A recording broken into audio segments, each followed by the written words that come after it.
Most people don't know who they are. They really don't. What do you mean? I mean, I know my name, I know my age, I know where I live. Yeah, that's not what you, else though. Is there?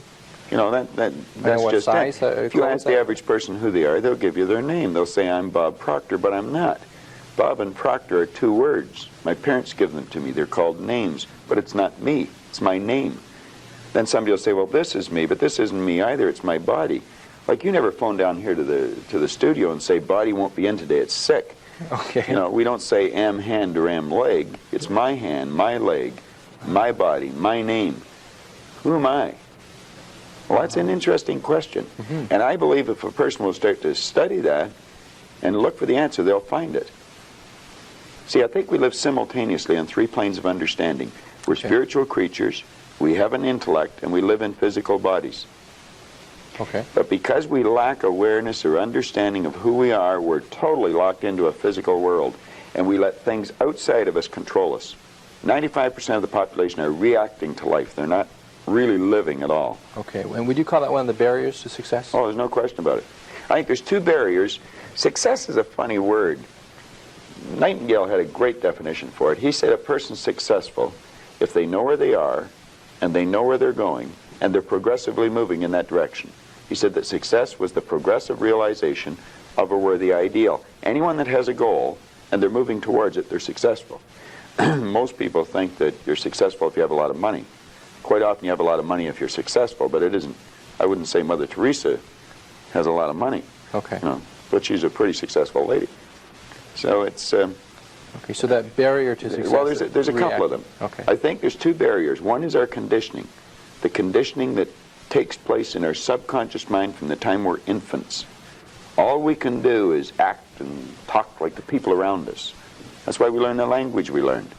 If there was 10 languages spoken in our home, we'd learn 10 languages without any trouble. There's usually one, and that's the only one we ever learn. And we grow older and we think, oh, I couldn't learn another language. We could learn 100 if we wanted to. You can do anything. But I think we're conditioned. We have a real strong conditioning, usually with not some very good ideas. And then that's the barrier that's inside us. The one that's outside of us is our environment. We have a tendency to act like everybody around us. And if you think about this, it doesn't make a lot of sense. Because if you study statistics, 95% of the people live their entire life and never live the way they want to live.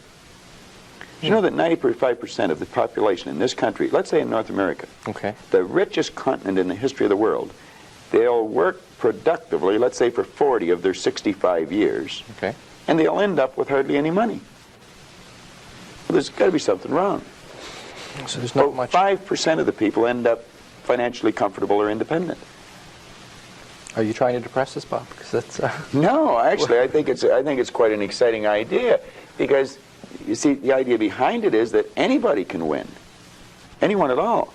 But if we start studying these statistics, I think we'll arrive at the conclusion, geez, I better start thinking for myself rather than follow everybody. Most people, they get a job, they look around, they see how everybody else is doing their work, and they start doing it the same way. They should stop and think, I wonder if any of these people know what they're doing. You know, is there a better way to do it? But don't we have a need to fit in? I mean, we don't want to stand out. We don't want to get fired. We don't want to make waves. Exactly. Just fall into line. You know, take a number. Be like everybody around. You know, that'd be great in the animal kingdom. But human beings aren't supposed to live that way. I think we should make a few waves. We should maybe stand out, be different. Not for the sake of being different, but because we are different. We all think different thoughts. And I believe we should start to think and build images in our mind of what we'd like to do and then set out and do it.